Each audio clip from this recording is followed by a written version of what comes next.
UPI over draft అని siding పెట్టుకోండి. UPI over draft రాసుకోండి. మనకి లోన్స్ అనేవి రెండు రకాలుగా ఉంటాయి చిన్న, చెప్తాను రాసుకోండి. లోన్స్ అనేవి మనకి రెండు రకాలుగా ఉంటాయమ్మా. అందులో ఒకటి నార్మల్ లోన్స్, రెండోది చిన్న ప్రీ శాంక్షన్డ్ క్రెడిట్ లైన్. రెండోది ఏంటమ్మా? Pre sanctioned credit line. ఏమి రాస్తున్నాం చూడండి. ప్రీ అంటే ముందుగానే, ప్రీ శాంక్షన్డ్ క్రెడిట్ లైన్. ఇక్కడ చూడండి, నేనేం చెప్తున్నా జాగ్రత్తగా వినండి. సో నార్మల్ లోన్స్ అని చెప్పాను. నార్మల్ లోన్స్ అయితే నార్మల్ లోన్స్ అనేవి లెందీ పేపర్ వర్క్ ఉంటుంది, అంటే బ్యాంకు దగ్గరికి ఇవన్నీ వెళ్ళాలి. Normal loans lengthy paper work ఉంటుంది. నార్మల్ లోన్స్ మీరు తెచ్చుకోవాలంటే బ్యాంకు దగ్గర నుంచి పేపర్ వర్క్ ఎక్కువ ఉంటుంది. అలాగే మీరు ఏదన్నా హామీగా పెట్టాల్సి ఉంటుంది. కొల్లేటరల్ రిక్వైర్డ్ హామీగా పెట్టాల్సి ఉంటుంది. అయితే ప్రీ శాంక్షన్డ్ క్రెడిట్ లైన్ అంటే ఇది చాలా ఫాస్ట్గా అయిపోతుంది. ప్రీ శాంక్షన్డ్ క్రెడిట్ లైన్ అనేది ఫాస్టర్. రెండోది నో కొల్లేటరల్.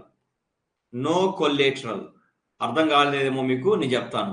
నో కొల్లేటరల్, ఏది కూడా హామీగా పెట్టాల్సిన అవసరం లేదు. కాబట్టి వీటిని మనం అన్సెక్యూర్డ్ లోన్స్ అంటాం. ఎందుకంటే మనం దేన్ని కూడా హామీగా పెట్టడం లేదు కాబట్టి. ఓకేనా?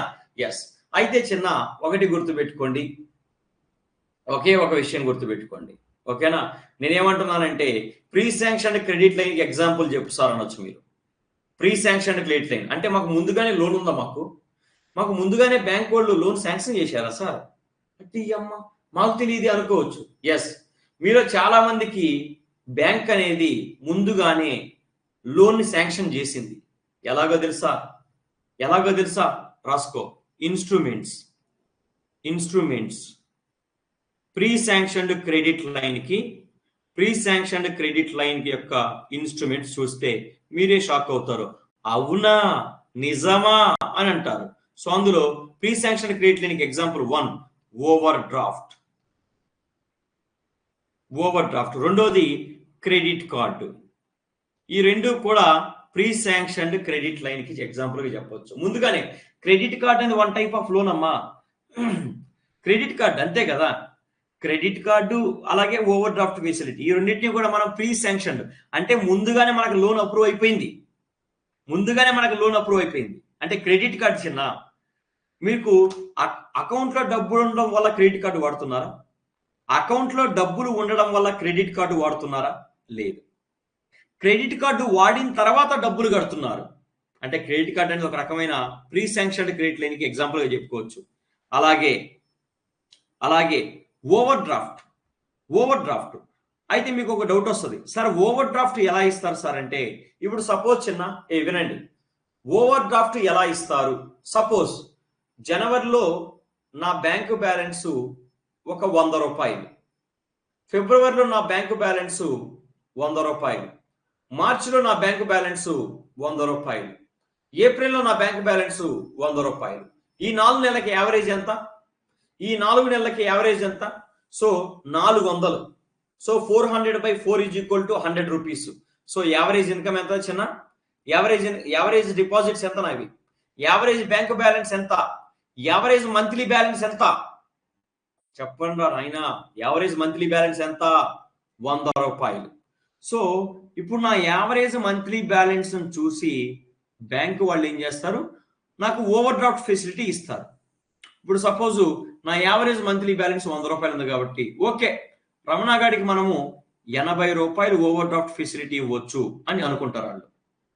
అంటే నా యావరేజ్ మంత్లీ బ్యాలెన్స్ 100 రూపాయలు కాబట్టి ఇప్పుడు బ్యాంక్ ఏమంటుంది, ఓకే యావరేజ్గా వీడి దాంట్లో 100 రూపాయలు ఉన్నాయి కాబట్టి మనము 80 రూపీస్ని ఓవర్ డ్రాఫ్ట్ ఫెసిలిటీగా ఇద్దాము అని అంటుంది. అంటే దాని అర్థం ఏంటి, మన అకౌంట్లో ఎప్పుడైనా పైసలు లేకపోతే మనం ఏం చేయొచ్చు, ఒక 80 రూపీస్ని విత్డ్రా చేసుకోవచ్చు. 80 రూపీస్ని అకౌంట్లో డబ్బులు లేకపోయినా కూడా మనకి 80 రూపీస్ వరకు ఓవర్ డ్రాఫ్ట్ ఫెసిలిటీ ఇచ్చారు. మన మంత్లీ యావరేజ్ డిపాజిట్స్, మన మంత్లీ యావరేజ్ బ్యాలెన్స్ చూసి బ్యాంక్ వాళ్ళు నాకు 80 రూపీస్ ఓవర్ డ్రాఫ్ట్ ఫెసిలిటీ ఇచ్చారు. ఇప్పుడు నా బ్యాంకులో పైసలు అకౌంట్లో పైసలు లేకపోతే నేను 80 రూపాయల వరకు బ్యాంకు నుంచి విత్డ్రా చేసుకోవచ్చు. అయితే ఆ తర్వాత మళ్ళీ నేనేం చేయాలి? ప్రిన్సిపల్ ప్లస్ ఇంట్రెస్ట్, అసలు ప్లస్ వడ్డీ కట్టాల్సి ఉంటుంది. ఈ రెండు అర్థమయ్యాయి లేదా ఫస్ట్ చెప్పండి. Is it clear to everybody guys? అయిపోలేదు, ఇది ఇంకా ఉంది. ఓకే, నెక్స్ట్ రాసుకోండి.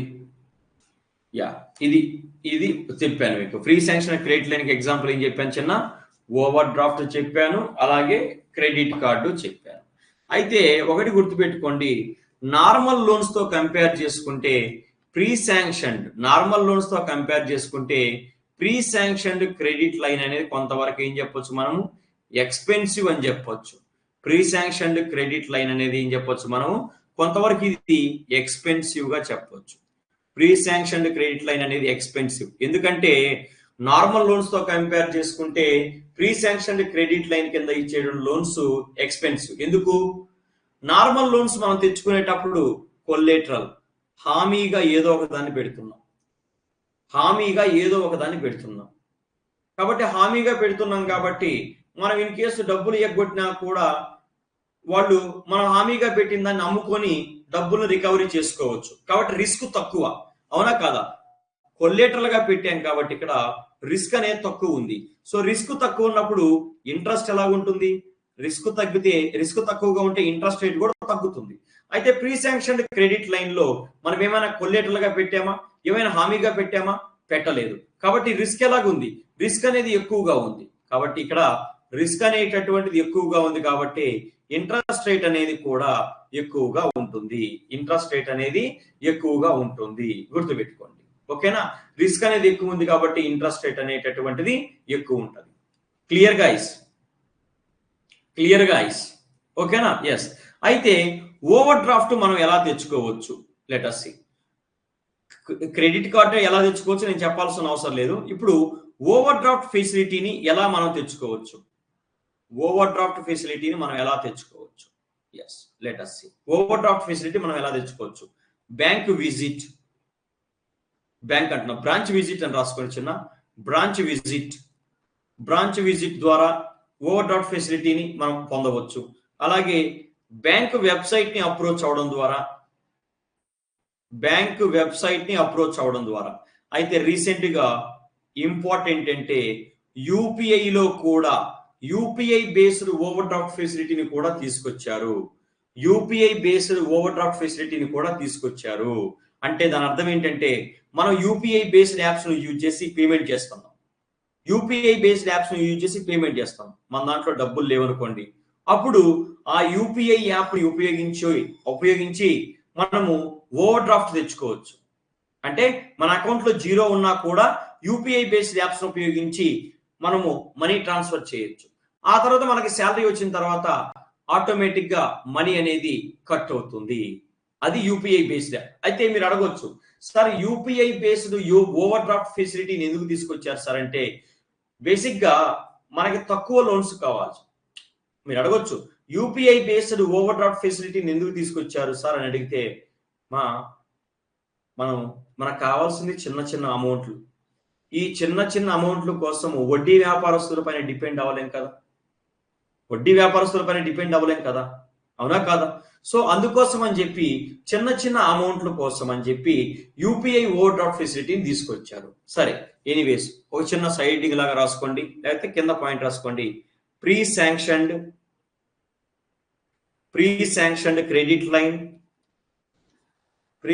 Credit line or over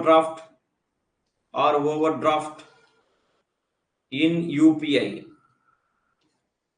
2023 April. అర్థమైందా చిన్న? ఇప్పుడు సపోజ్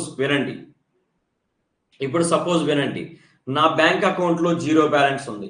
ఆగండి, మీ చాటింగ్ ఓపెన్ చేస్తాను. ఫర్ ఎగ్జాంపుల్ నా బ్యాంక్ అకౌంట్ లో జీరో బ్యాలెన్స్ ఉంది చిన్న. అయితే ఇప్పుడు నేను ఈ యూపీఐ బేస్డ్ యాప్ని ఉపయోగించి నేను ట్రాన్సాక్షన్ చేయగలనా? ఇప్పుడు ఈ ఫోన్ పే యాప్ ద్వారా నేను ట్రాన్సాక్షన్ చేయగలనా? చేయలేను. అయితే రీసెంట్ గా మనకి ఏం చేశారు, యూపీఐ ఓవర్ డ్రాఫ్ట్ ఫెసిలిటీ కల్పించారు. అంటే మన అకౌంట్ లో జీరో ఉన్నా కూడా మనము మన యూపీఐ బేస్డ్ యాప్ ద్వారా మనీ ట్రాన్స్ఫర్ చేయొచ్చు, ట్రాన్సాక్షన్ చేయొచ్చు. సపోజ్ ఈరోజు ఎంత డేట్ ఎంత, మార్చి 28వ తేదీ. మార్చి 28వ తేదీకి నా దగ్గర ఏం డబ్బులు లేవు, మంత్ ఎండ్ కాబట్టి ఏ డబ్బులు లేవు. కాబట్టి ఇప్పుడు నేను యూపీఐ బేస్డ్ యాప్ని యూజ్ చేసి ఒక 500 ఖర్చు చేశాను. యూపీఐ బేస్డ్ యాప్ని యూజ్ చేసి 500 ఖర్చు చేశాను. 0 బ్యాలెన్స్ ఉన్నా కూడా, చూడండి, 0 బ్యాలెన్స్ ఉన్నా కూడా మనకి యూపీఐ బేస్డ్ యాప్స్ కి ప్రజెంట్ ఓవర్ డ్రాఫ్ట్ అనేది ప్రొవైడ్ చేస్తున్నారు. అంటే 0 బ్యాలెన్స్ ఉన్నా కూడా మనం పేమెంట్ చేయొచ్చు. అయితే ఆ తర్వాత మనకి మన అకౌంట్ లోకి మనీ డిపాజిట్ అవ్వగానే ఓవర్ డ్రాఫ్ట్ కింద మనం తీసుకున్న 500 రూపాయలని కట్టాలి, అలాగే వడ్డీ కూడా కట్టాల్సి ఉంటుంది. That's it. అర్థమైందా చిన్న? ఇంకా అర్థమైందా? ఇంకేమైనా ప్రాబ్లం ఉందా? అంటే ఏం లేదు చిన్న, ఇప్పుడు మీకు అర్థం కాకపోవచ్చు, ఒకటే గుర్తుపెట్టుకోండి, వినండి. ఇప్పుడు ఈ ఫోన్ పే నా అకౌంట్ తో లింక్ అయి ఉందా? ఎస్. ఫోన్ పే అనేది యూపీఐ బేస్డ్ యాప్. ఇది నా బ్యాంక్ అకౌంట్ తో లింక్ అయింది. ఫర్ ఎగ్జాంపుల్, నా బ్యాంక్ అకౌంట్ లో 0 బ్యాలెన్స్ ఉంటే ఈ ఫోన్ పే యాప్ను ఉపయోగించి నేను అమౌంట్ ని ట్రాన్స్ఫర్ చేయలేను. 0 ఉంటే అమౌంట్ ట్రాన్స్ఫర్ చేయలేను. అయితే ఇప్పుడు నాకు బ్యాంక్ ఏం చేస్తుంది, ఒక 500 రూపాయలు ఓవర్ డ్రాఫ్ట్ ఇస్తుంది. ఈ 500 రూపాయలు నేనేం చేయొచ్చు, ఈ యూపీఐ బేస్డ్ యాప్ను ఉపయోగించి వాడుకోవచ్చు. నాకు ఇచ్చినటువంటి 500 రూపాయలు ఓవర్ డ్రాఫ్ట్ ని యూపీఐ యాప్ ద్వారా వాడుకోవచ్చు. ఆ తర్వాత మా అకౌంట్ లోకి మనీ వచ్చిన తర్వాత బ్యాంక్ వాళ్ళకి 500 ప్లస్ ఇంట్రెస్ట్ ని కలిపి పే చేయాల్సి ఉంటుంది. That's it. క్లియర్? ఓకేనా? ఓకే, నెక్స్ట్ రాసుకోండి చిన్న. NPCI and other payment systems. Next రాసుకోండి, ఎన్పిసిఐ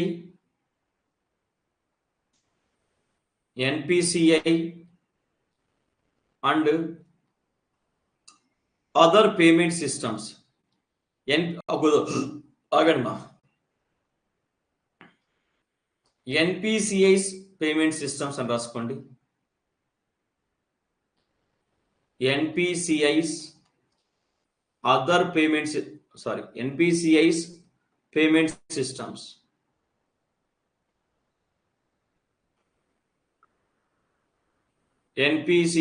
పేమెంట్ సిస్టమ్స్. అందులో మొదటిగా రాసుకోండి చిన్న, చెక్ ట్రంకేషన్ సిస్టమ్. ఇది ఆల్రెడీ మనం మాట్లాడుకున్నాం అనుకుంటా. Cheque truncation system and positive pay mechanism. దీన్ని ఆల్రెడీ మనం డిస్కస్ చేసాం. సో చెక్ ట్రంకేషన్ సిస్టమ్ ఎవరు తీసుకొచ్చారు చిన్న? NPCI, national payment corporation of ఇండియాని తీసుకురావడం జరిగింది. ఓకే, అయితే నాకు ఒక డౌట్ వచ్చింది. డౌట్ ఏంటంటే, ఇప్పుడు నేను ఫోన్ పే ఓపెన్ చేసి ఇక్కడ ఎలక్ట్రిసిటీ మీద క్లిక్ చేశాను. క్లిక్ చేయగానే నాకేం చూపిస్తుందంటే, సదరన్ పవర్ డిస్ట్రిబ్యూషన్ కంపెనీకి కస్టమర్ నేమ్ ఉంటుంది, బిల్ నెంబర్ ఉంటుంది, బిల్ డేట్ ఉంటుంది. అయితే కస్టమర్ నేమ్ ఉంది ఇక్కడ. ఈ కస్టమర్ అనేవాడు 260 రూపాయల కరెంటు బిల్లు పే చెయ్యాలి అని నాకు ఫోన్ పేలో చూపిస్తుంది, లేదా అమెజాన్ పేలో చూపిస్తుంది, లేదా పేటిఎంలో చూపిస్తుంది. ఎలా ఇది పాసిబుల్? నాకు చెప్పండి. నేను ఎంత కట్టాలి? కరెంటు బిల్లు నేను ఒక 260 రూపీస్ పే చేయాలి. నేను కరెంటు బిల్లు ఎంత కట్టాలి? 260 రూపీస్ పే చేయాలి. అయితే ఫోన్ పే ఓపెన్ చేసి సర్వీస్ నెంబర్ ఎంటర్ చేస్తే 260 రూపీస్ చూపిస్తుంది. అలాగే పేటిఎం ఓపెన్ చేసి సర్వీస్ నెంబర్ ఎంటర్ చేస్తే 260 చూపిస్తుంది. అలాగే అమెజాన్ పే ఓపెన్ చేసి సర్వీస్ నెంబర్ ఎంటర్ చేస్తే 260 రూపీస్ కనిపిస్తుంది. అయితే నాకు డౌట్ ఏంటంటే నా కరెంట్ బిల్ అనేది phone pay, Amazon pay, Paytm ఇక్కడ ఎందుకు కనిపిస్తుంది? నా పాయింట్ అది. నా కరెంట్ బిల్లు ఇన్ని చోట్ల ఎలా కనిపిస్తుంది? ఎలా కనిపిస్తుంది? గుర్తుపెట్టుకోండి, భారత్ బిల్ పేమెంట్ సిస్టమ్ వినండి, భారత్ బిల్ పేమెంట్ సిస్టమ్ అనేది యుటిలిటీ బిల్స్ ఉంటాయి కదా, అంటే పవర్ కానీ, గ్యాస్ కానీ, వైఫై కానీ, వాటర్ కానీ, డిటిహెచ్ కానీ ఇలాంటి సర్వీసెస్ ప్రొవైడ్ చేసే కంపెనీలను, ఎలక్ట్రిసిటీ ఒక అర్థమవుతుందా, gas, land line, wifi, water, DTH services ను ప్రొవైడ్ చేసే కంపెనీలను భారత బిల్ పేమెంట్ సిస్టమ్ అనేది బ్యాంకులు, Paytm, Amazon pay, phone pay ఇలాంటి వాటితో కలుపుతుంది. అర్థమవుతుందా? సో ఈ యుటిలిటీ సర్వీసెస్ ను ప్రొవైడ్ చేసే కంపెనీలను బ్యాంకులు ప్రీపెయిడ్ పేమెంట్ ఇన్స్ట్రుమెంట్స్ తో కనెక్ట్ చేస్తుంది. ఎవరు? భారత బిల్ పేమెంట్ సిస్టమ్. కాబట్టి ఇప్పుడు మీరు ఈ అమెజాన్ పే కానీ, పేటిఎంలో కానీ వెళ్ళి మీ సర్వీస్ నెంబర్ ఎంటర్ చేస్తే, ఎలక్ట్రిసిటీ అని కొట్టి మీ సర్వీస్ నెంబర్ ఎంటర్ చేస్తే ఎంత బిల్ అనేది కనిపిస్తుంది. ఇది ఎలా పాసిబుల్ అంటే భారత బిల్ పేమెంట్ సిస్టమ్ అనేది యుటిలిటీ సర్వీసెస్ ని ప్రొవైడ్ చేసే కంపెనీలను బ్యాంకులు ప్రీపెయిడ్ పేమెంట్ ఇన్స్ట్రుమెంట్స్ తో కనెక్ట్ చేస్తుంది. కాబట్టి మనకు అది possible. Is it clear to everybody guys? అర్థమైందా? నెక్స్ట్ రాసుకోండి అందులోనే. సో సెకండ్ వన్ రాసుకోండి, బీబీపీఎస్ అలాగే యూపీఎంఎస్ రెండిటి యొక్క ఆబ్జెక్టివ్ ఒకటే, ఇంటర్నల్ డిఫరెన్స్ మీకు అనవసరం. భారత బిల్ పేమెంట్ సిస్టమ్ అలాగే యూపీఎంఎస్ యొక్క ఆబ్జెక్టివ్, రెండిటి యొక్క ఆబ్జెక్టివ్ అనేది ఒకటే, ఇంటర్నల్ డిఫరెన్స్ అనేది మీకు అవసరం లేదు. సో ఇదేం చేస్తుందో చూడండి, యుటిలిటీ బిల్స్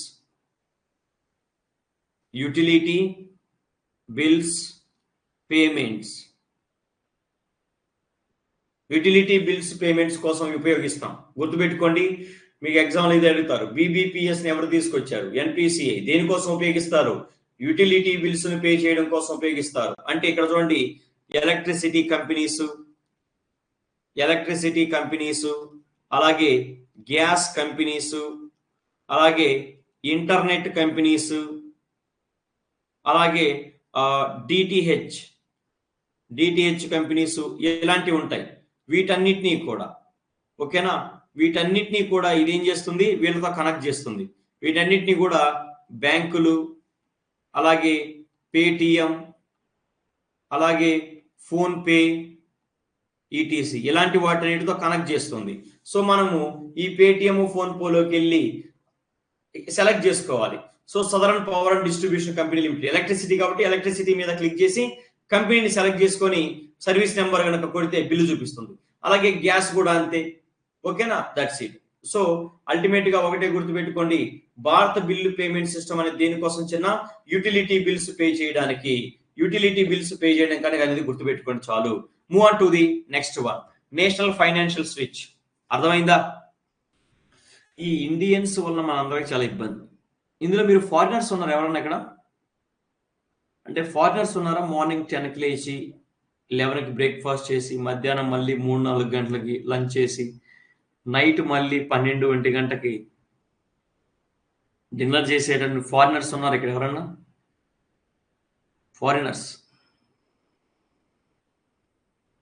ఫారినర్స్ లేరా? అందరూ ఇండియన్సేనా? ఓకే, ఒక ఫారినర్ వచ్చారు. ఇంకెవరన్నా ఫారినర్స్ ఉన్నారా? ఓకే, వెంకీ కూడా ఫారినరే. సో ఫారినర్స్ కి మరి క్లాసులు ఇబ్బందిగా ఉంటుంది. ఫారినర్స్ కి ఈ క్లాసులు చాలా ఇబ్బందిగా ఉంటాయి. ఎందుకంటే పొద్దుగా లేయడం అంటే చాలా కష్టం. అందులో నేను పెద్ద ఫారినర్ని, నాకు గ్రీన్ కార్డు కూడా ఉంది. లేదు, నాకు గ్రీన్ కార్డు కూడా ఉంది, తెలుసా మీకు? ఎస్, నాకు గ్రీన్ కార్డు కూడా ఉంది. అయినా కూడా నేను ఎలాగలాగో ఫ్లైట్ వేసుకొని వచ్చేస్తున్నాను 6 గంటలకి. ఎలాగలాగో ఫ్లైట్ వేసుకొని 6 గంటలకల్లా వచ్చేస్తున్నాను. మీరు కూడా వచ్చేయండి. నెక్స్ట్ రాసుకోండి, నేషనల్ ఫైనాన్షియల్ స్విచ్.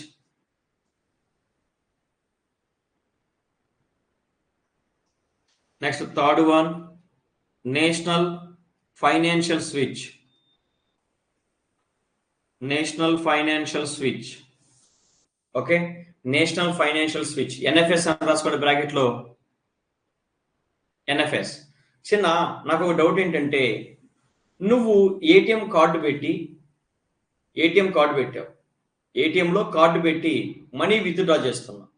అయితే నువ్వు కార్డు పెట్టినప్పుడు నీ అకౌంట్ నుంచి మనీ అనేది ఎలా విత్డ్రా అవుతున్నాయి? వేరే వాళ్ళ అకౌంట్ నుంచి మనీ ఎందుకు విత్డ్రా అవ్వట్లేదు? చెప్పండి చిన్న. నువ్వు కార్డు పెట్టినప్పుడు ఏటీఎం మిషన్లో నువ్వు కార్డు పెట్టి మనీని విత్డ్రా చేసేటప్పుడు నీ అకౌంట్ నుంచే మనీ ఎలా విత్డ్రా అవుతున్నాయి? పొరపాటున వేరే వాడి అకౌంట్ నుంచి మనీ ఎందుకు విత్డ్రా అవ్వట్లేదు అంటే, ఒకటి గుర్తుపెట్టుకోండి చిన్న, బేసిక్గా ఇదంతా వద్దు, సొల్లు ఇదంతా వద్దు. నేషనల్ ఫైనాన్షియల్ స్విచ్ అనేటటువంటి నెట్వర్క్ ఏటీఎంలని బ్యాంకులతో కనెక్ట్ చేస్తుంది. ఏటీఎంని బ్యాంకులతో కనెక్ట్ చేస్తుంది. అందుకే గుర్తుపెట్టుకోండి, ఏటీఎంలని బ్యాంకులతో కనెక్ట్ చేయడం వల్లనే మన ఏటీఎం నుంచి మనీ విత్డ్రా చేయగానే మన బ్యాంకు నుంచి మెసేజ్ వస్తుంది. అది నేషనల్ ఫైనాన్షియల్ స్విచ్ అనేది ఉండడం వల్ల, నేషనల్ ఫైనాన్షియల్ స్విచ్ అనేది ఏటీఎంలని బ్యాంకులతో కనెక్ట్ చేస్తుంది. అందుకే మనం ఏటీఎం నుంచి మనీ విత్డ్రా చేయగానే మన బ్యాంకు నుంచి డీటెయిల్స్ అనేవి వస్తూ ఉంటాయి, మన బ్యాంకు నుంచి మెసేజ్ వస్తుంది. రాసుకోండి, connects all ATMs with banks. Connects all ATMs with banks. That's it. Next, Notch technology రాసుకోండి చిన్న. Next, fourth one, Notch technology. Notch payments and Notch technology రాసుకోండి. Notch అని రాసుకోండి చాలు. Notch, National Automated Clearing House. Notch అంటే national automated clearing house. Notch అంటే national automated clearing house రా చిన్న.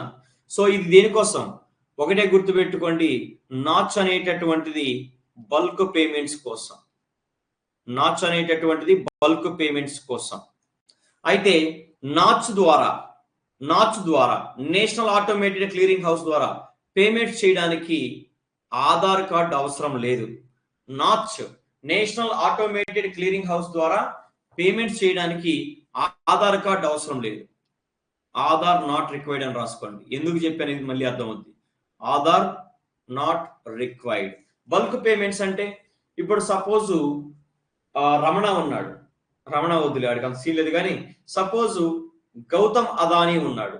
గౌతమ్ అదానీలో ఎంతమంది ఎంప్లాయీస్ ఉంటారు చిన్న? ఒక 100 మంది ఉంటారు, లేదు లక్షల కొద్ది ఎంప్లాయీస్ ఉంటారు. వాళ్ళందరికీ ఒకేసారి మనీ ట్రాన్స్ఫర్ చేయడానికి ఈ నాచ్ టెక్నాలజీని యూజ్ చేస్తారు. అలాగే కొన్ని 100,000 మంది గౌతమ్ అదానీ గ్రూప్ లో షేర్స్ మీద ఇన్వెస్ట్ చేసి ఉంటారు. సో వాళ్ళందరికీ ఒకేసారి ప్రాఫిట్ ని ట్రాన్స్ఫర్ చేయాలి, అంతేగాని ఒక్కొక్కటి అకౌంట్ లోకి ఇండివిజువల్ గా ట్రాన్స్ఫర్ చేయలేడు కదా. రమణ షేర్ హోల్డర్ కి 100 టైప్ చెయ్యి, అలాగే ఇంకొక షేర్ హోల్డర్ కి 100 టైప్ చెయ్యి, ఇలా ఉండదు. అందరికీ ఒకేసారి ట్రాన్స్ఫర్ చేయడం కోసం నాచ్ టెక్నాలజీ. అలాగే ఇప్పుడు సపోజ్ జియో వాళ్ళు ఉన్నారు. సో జియో స్టోర్స్ ఉంటాయి మనకి, ఓకేనా? రిలయన్స్ జియో స్టోర్స్ ఉంటాయి. ఈ స్టోర్స్ అంటే ఎన్ని స్టోర్స్ ఉంటాయి ఇండియా మొత్తం మీద? ఒక 5-6 వేల స్టోర్స్ ఉంటాయి అనుకోండి. వాటన్నిటికీ ఎలక్ట్రిసిటీ బిల్ వస్తుంది కదా. అయితే ముఖేష్ అంబానీ ఒక్కొక్క షాప్ దగ్గరికి వెళ్ళి ఎలక్ట్రిసిటీ బిల్ ఎంత వచ్చిందో చూసుకొని అక్కడి నుంచి పే చేస్తుందా? లేదు. సో అన్ని స్టోర్స్ ఇండియాలో ఉన్నటువంటి 6,000 స్టోర్స్ కి ఒకేసారి కరెంటు బిల్లు పే చేయడానికి నాచ్ టెక్నాలజీని యూజ్ చేస్తారు. అందుకే నేను చెప్తున్నాను, so we can make bulk payments by using the NACH technology. That's it. Any doubts? ఏమైనా డౌట్ ఉందా చిన్న? త్వరగా. No. Okay, move on to the next one. Yes, move on to the next one మా. Move on to the next one. Aadhaar enabled payment system. Aadhaar enabled payment system. Full form రాసుకోండి. Aadhaar enabled payment system. Aadhaar enabled payment system. Yes, Aadhaar enabled payment system కూడా bulk payments కోసమే. Aadhaar enabled payment system కూడా bulk payments కోసమే. అయితే Aadhaar enabled payment system ఎక్కువగా government use చేస్తుంది. ఇంకొక విషయం ఏంటంటే ఆధార్ ఎనేబుల్డ్ పేమెంట్ సిస్టానికి Aadhaar required. Aadhaar enabled payment సిస్టానికి ఆధార్ అనేది కంపల్సరీ. ఆధార్ అనేది అవసరం. ఆధార్ అనేది బ్యాంక్ అకౌంట్ కి లింక్ అయి ఉండాలి. ఆధార్ అనేటటువంటిది బ్యాంక్ అకౌంట్ కి లింక్ అయి ఉండాలి. ఎందుకు బ్యాంక్ అకౌంట్ కి లింక్ అయి ఉండాలి? ఇప్పుడు సపోజ్ చూడండి చిన్న, ఇప్పుడు మనము ఎల్పిజి సబ్సిడీ ఎవరికి ఇవ్వాలి? వినండి, ఎల్పిజి సబ్సిడీ ఎవరికి మాత్రం ఇవ్వాలి? పూర్ పీపుల్కి మాత్రమే మనం ఎల్పిజి సబ్సిడీ ఇవ్వాలి.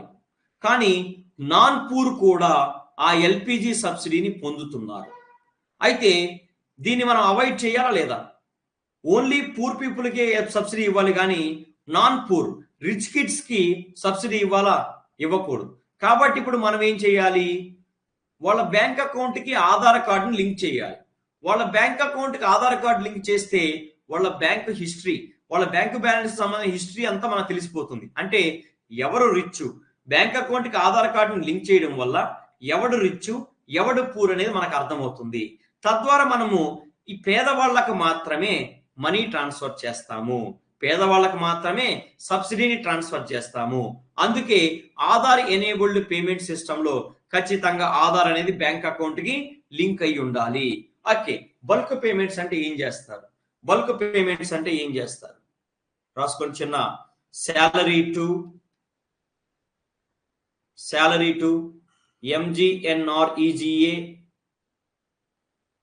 MGNREGA వర్కర్స్,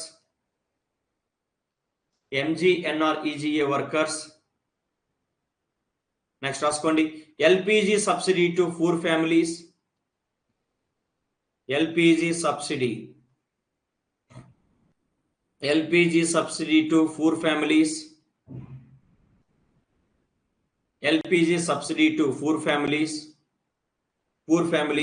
అలాగే స్కాలర్షిప్ టు స్టూడెంట్స్. ఇలాంటి బల్క్ పేమెంట్స్ యూజ్ చేయడానికి గవర్నమెంట్ ఇలాంటి బేసిక్ గా ఆధార్ ఎనేబుల్డ్ పేమెంట్ సిస్టమ్ కూడా బల్క్ పేమెంట్స్ కోసమే. బట్ ఆధార్ అనేది లింక్ అయి ఉండాల్సి ఉంటుంది. ఆధార్ అనేది బ్యాంక్ అకౌంట్ కి లింక్ అయి ఉండాలి ఖచ్చితంగా. అప్పుడే ఆధార్ ఎనేబుల్డ్, బ్యాంక్ అకౌంట్ కి ఆధార్ నెంబర్ లింక్ అయినప్పుడే Aadhaar enabled payment system use చేసి మనం మనీ ట్రాన్స్ఫర్ చేయగలము. That's it. So remember guys, Aadhaar enabled payment system కూడా బల్క్ పేమెంట్స్ చేయడం కోసమే. నెక్స్ట్ రాసుకోండి చిన్న. అయితే నరేగా స్కీమ్ కు సంబంధించి మిక్స్డ్ మోడల్ లేదా హైబ్రిడ్ మోడల్ అంటే ఏంటో చెప్తా. నరేగా స్కీమ్ కు సంబంధించి మిక్స్డ్ మోడల్ లేదా హైబ్రిడ్ మోడల్ అంటే ఏంటో ఒకసారి మనం డిస్కస్ చేద్దాం. Let us see guys. So రాసుకోండి చిన్న. Next mixed model or hybrid model. Mixed model లేదా హైబ్రిడ్ మోడల్. మిక్స్డ్ మోడల్ లేదా హైబ్రిడ్ మోడల్. ఇప్పుడు చూడండి చిన్న, ఇప్పుడు చూడండి. సో ఇన్ కేసు గుర్తుపెట్టుకోండి, నరేగా స్కీమ్ తీసుకోండి, MGNREGA. నరేగా స్కీమ్ ఏం చేయాలమ్మా? 100 days వర్క్ ను ప్రొవైడ్ చేయాల్సి ఉంటుంది గ్రామీణ ప్రాంతాల్లో, అంతేనా? 100 days వర్క్ అని ప్రొవైడ్ చేయాల్సి ఉంటుంది గ్రామీణ ప్రాంతాల్లో ఉండే వాళ్ళకి. అయితే ఇప్పుడు పనిచేసిన వాళ్ళకి పేమెంట్ చేయాలి కదా. పని చేసిన వాళ్ళకి ఎవరు పేమెంట్ చేస్తారు? రూరల్ డెవలప్మెంట్ మినిస్ట్రీ ఏం చేయాలి? పేమెంట్స్ చేయాలి. పేమెంట్స్ చేయాలి. అయితే ఇన్ కేసు బ్యాంకుతో ఆధార్ అనేది లింక్ అవ్వకపోతే,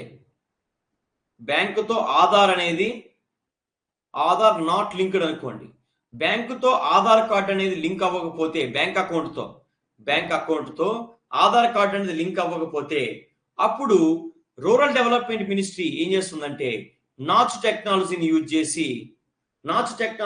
చేసి వర్కర్స్ కి మనీ ట్రాన్స్ఫర్ చేస్తుంది.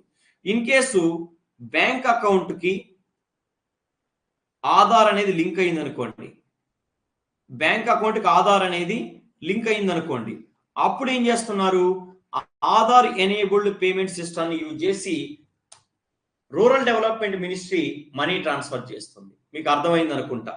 సో చూడండి, సో ప్రజెంట్ నరేగా స్కీమ్ కు సంబంధించి ఈ యొక్క వేజెస్ ని డిస్ట్రిబ్యూట్ చేసే విషయంలో, నరేగా స్కీమ్ కు సంబంధించి వేజెస్ ని డిస్ట్రిబ్యూట్ చేసే విషయంలో గవర్నమెంట్ అనేది మిక్స్డ్ మోడల్ లేదా హైబ్రిడ్ మోడల్ ని యూజ్ చేస్తుంది. అంటే రూరల్ డెవలప్మెంట్ మినిస్ట్రీ అనేది నీ అకౌంట్ కి ఆధార్ కార్డ్ లింక్ అయ్యి ఉంటే ఆధార్ ఎనేబుల్డ్ పేమెంట్ సిస్టమ్ ని యూజ్ చేసి మనీ ట్రాన్స్ఫర్ చేస్తుంది. ఇన్ కేస్ నీ బ్యాంక్ అకౌంట్ కి ఆధార్ కార్డ్ అనేది కనుక లింక్ అవ్వలేదంటే అప్పుడు నాచ్ టెక్నాలజీని యూజ్ చేసి మనీ ట్రాన్స్ఫర్ చేస్తుంది. That's it. క్లియర్? అయితే అక్కడ ఒక పాయింట్ రాసుకోండి, అక్కడ ఒక పాయింట్ రాయండి. 2024లో గవర్నమెంట్ ఏమంటుందో రాసుకో. 2024 రెండు చుక్కలు, 2024 రెండు చుక్కలు రాసుకోండి. Now government wants to stop using notch. Now government wants to stop using notch అంటే నరేగా స్కీమ్స్ యొక్క పేమెంట్స్ విషయంలో ఇక నుంచి నాచ్ టెక్నాలజీని ఆపేద్దాము, నాచ్ టెక్నాలజీని ఉపయోగాన్ని ఆపేద్దామని గవర్నమెంట్ అనుకుంటుంది 2024. Now government wants to stop using NACH. రాశారా? Is it clear to everybody guys? Okay, next రాసుకోండి. Cardless cash withdrawal. ఏమన్నా ఎవరికైనా డౌట్ ఉందా? క్లియర్? ఓకే, నెక్స్ట్ రాసుకోండి. చిన్న సైడింగ్ రాసుకోండి. Cardless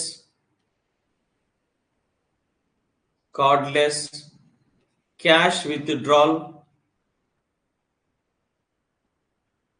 cardless cash withdrawal with UPI based app, with UPI based app, cardless cash withdrawal with UPI based app. Normal గా మన ATM లో నుంచి ఎలా డబ్బులు తీస్తాం? జస్ట్ వినండి, జస్ట్ ఇది వినండి చిన్న, ఇక రాసుకోవడానికి ఏముండదు. నార్మల్ గా మనం ఏటీఎం నుంచి ఎలా మనీ విత్డ్రా చేస్తాం? మన కార్డు ఇన్సర్ట్ చేస్తాం, కార్డు ఇన్సర్ట్ చేసి పిన్ నెంబర్ ఎంటర్ చేసి ఇలా చేయడం వల్ల మనం ఏటీఎం నుంచి మనీ విత్డ్రా చేసుకోవచ్చు. అయితే కొంతమంది ఎదవలు ఏం చేస్తుంటారంటే మన కార్డ్ని క్లోనింగ్, అంటే మన కార్డు ఇన్ఫర్మేషన్ దొంగలించడానికి ట్రై చేస్తుంటారు. అంటే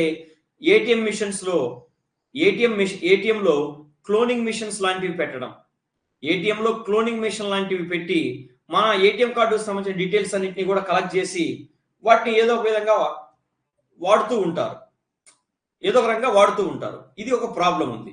అయితే ఇప్పుడు ఏటీఎంస్ ఎలా వస్తున్నాయంటే, ఇప్పుడు మీరు ఏం చేయొచ్చు, just cardless cash withdrawal with UPI based ఏంటంటే నీ యూపీఐ యాప్ ఉంది కదా, ఓపెన్ చేయి. ఏటీఎంలో మీకు ఒక క్యూఆర్ కోడ్ వస్తుంది. నీ యూపీఐ బేస్డ్ యాప్ను ఓపెన్ చేయండి. ఏటీఎం స్క్రీన్ మీద ఒక క్యూఆర్ కోడ్ వస్తుంది, దాన్ని స్కాన్ చేయండి. దాన్ని స్కాన్ చేస్తే చాలు, ఇంకా పేమెంట్ అనేది ఆటోమేటిక్గా ప్రాసెస్ స్టార్ట్ అవుతుంది. That's it. ఈజీగా ఉంది కదా, ఇది ఈజీగా ఉంది కదా. కార్డులు పెట్టడం ఇదంతా చిరాకు. ఇంకా ఇక నుంచి మనకి చూస్తే ఇంకొక అందరికీ ఇలాంటివి కనిపించేస్తాయి. ఇక నుంచి మీరు ఎప్పుడు కూడా కార్డు పెట్టి మనీ విత్డ్రా చేయాల్సిన అవసరం లేదు. ఇక నుంచి యూపీఐ బేస్డ్ ఏటీఎంస్ వస్తున్నాయి. అంటే యూపీఐ యాప్ని ఓపెన్ చేసి క్యూఆర్ కోడ్ని స్కాన్ చేస్తే చాలు, ట్రాన్సాక్షన్స్ అనేవి స్టార్ట్ చేయొచ్చు, మనీని విత్డ్రా చేసుకోవచ్చు. ఓకేనా? That's it.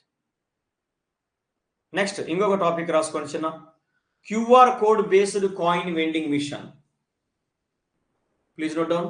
క్యూఆర్ కోడ్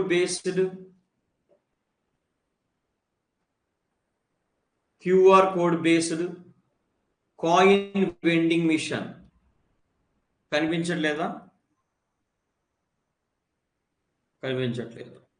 మళ్ళీ సరే, ఎనీవేస్ రాసుకోండి. QR based coin vending machine. QR code based coin vending machine. QR code coin vending machine. ఎప్పుడైనా చూసారా చిన్న ఇది QR code based coin vending machine ఎప్పుడైనా చూసారా?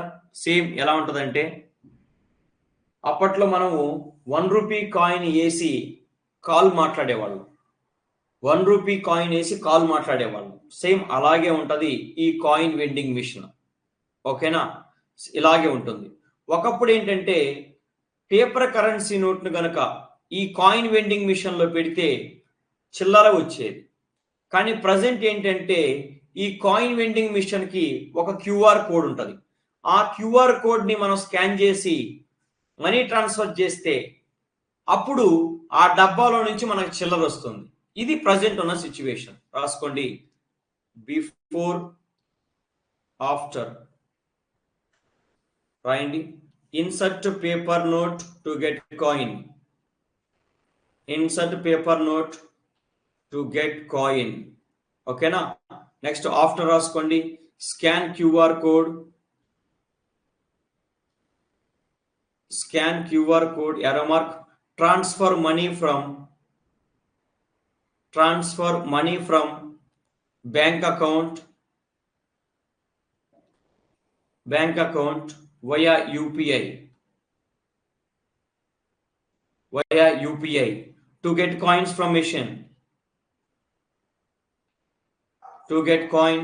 machine.